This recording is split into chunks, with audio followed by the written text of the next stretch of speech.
In the late 1990s, the CDC convened an evaluation working group charged with developing a framework that summarizes and organizes the basic elements of program evaluation. The CDC's Framework for Program Evaluation was developed as a guide to public health professionals for systematic planning for evaluation.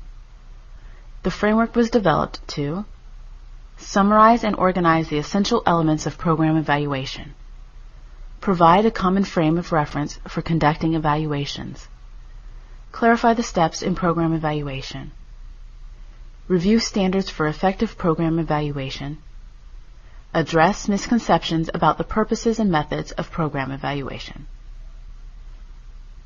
The framework includes 6 steps in evaluation practice and 4 standards for effective evaluation.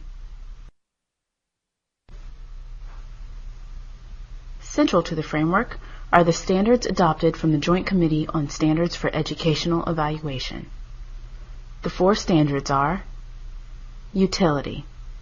These considerations are directed toward ensuring that an evaluation will serve the information needs of intended users and include identifying and addressing needs of relevant stakeholders, ensuring competent, trustworthy, and credible evaluators, collecting a broad range of information addressing the interests of the program, clients, and stakeholders, describing the perspectives underlying interpretation of findings, reporting findings in a clear and easy-to-understand way, reporting as evaluation findings become available, evaluating in a way that encourages follow-through by stakeholders. Feasibility. These considerations are intended to ensure that an evaluation will be realistic, prudent, diplomatic, and frugal. Evaluation procedures should be practical. Evaluation should be carried out in a way that avoids politicizing or misusing the results. The evaluation should be cost-effective. Propriety. These considerations are intended to ensure that an evaluation will be conducted legally, ethically, and with due regard to the welfare of those involved in the evaluation, as well as those affected by its results. Service orientation. Evaluation should be designed to assist organizations to address and effectively serve the needs of the full range of targeted participants. These standards are similar in nature to those used in institutional review of human subjects research. Accuracy. These considerations are intended to ensure that an evaluation will reveal and convey technically adequate information about the features that determine worth or merit of the program being evaluated. These include reliable documentation of findings using appropriate analyses with justifiable conclusions. Step 1 involves engaging the stakeholders. Who are the stakeholders? Anyone who might be affected by the program or policy. Examples of stakeholders might be program health department staff, program participants, clients, staff in other programs, potential competitors. Why is it important to include stakeholders? To get agreement on program goals. To get agreement on purpose of evaluation. One size doesn't fit all. To bring together lay and professional resources.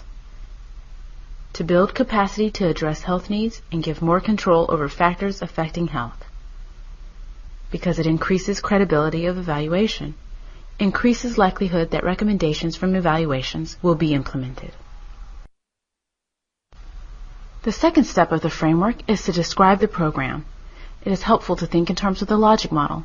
Description of the program should include information about the long-term goals and objectives of the program, as well as the strategies for reaching those goals.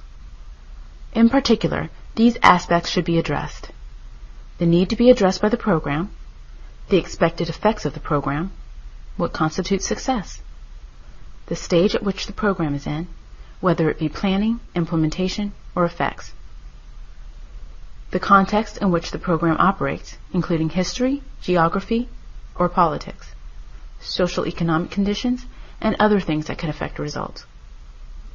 A flowchart or logic model that describes how the program is supposed to work. The third step of the framework is to focus the evaluation design. At issue is striking a balance between meeting the concerns of stakeholders and using resources efficiently. Things to consider at this step are defining the purpose of the evaluation as established by stakeholders, ensuring user participation in determining the focus of evaluation, identifying and prioritizing the different uses for which evaluation results might be used, determining questions to be asked. Take some time here to collect questions, identify need process, impact, and/or outcome evaluation. Specifying evaluation methods. This includes the design of evaluation and selection of measure. Developing explicit agreements that summarize procedures, clarify roles and responsibilities, use of resources, and protection of human subjects. The fourth step in the framework is gathering credible evidence. Considerations in gathering credible evidence include indicators to be used. What sources of evidence are available or useful? What is the quality of the data? How much evidence is necessary? What are the logistics for gathering this information? Use of multiple procedures for gathering data is important. The fifth step in the framework is justification of conclusions. Evaluation conclusions are justified when they are linked to the evidence gathered and judged against agreed-upon values or standards set by the stakeholders. Stakeholders must agree that conclusions are justified before they will use the evaluation results with confidence. Elements involved in ensuring justification for conclusions are use of appropriate analyses for examining data, summarizing findings, and looking for patterns in the results. Interpreting what the findings mean. Making judgments regarding the merit, worth, and significance of the program. This involves comparison of findings and interpretations against agreed-upon standards.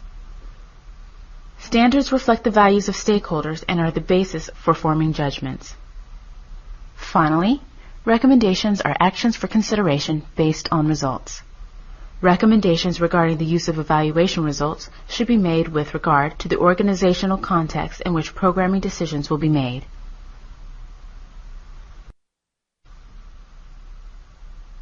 The final step in the framework involves ensuring that lessons learned from the evaluation will be shared in a planned, thoughtful way so that they may be used effectively.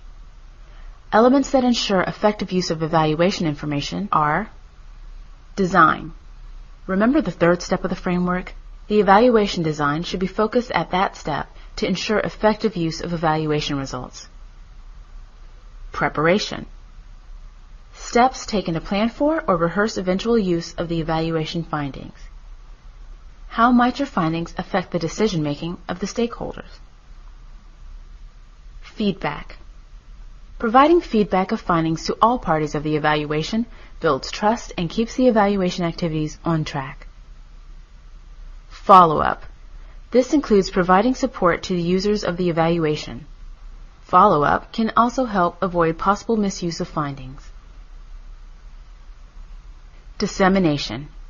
Findings and lessons learned about the program should be communicated to relevant audiences in a timely and appropriate manner. Reports can take many forms: policy brief, press release, full report, brief report, or executive summary. And that's it. We've completed the framework.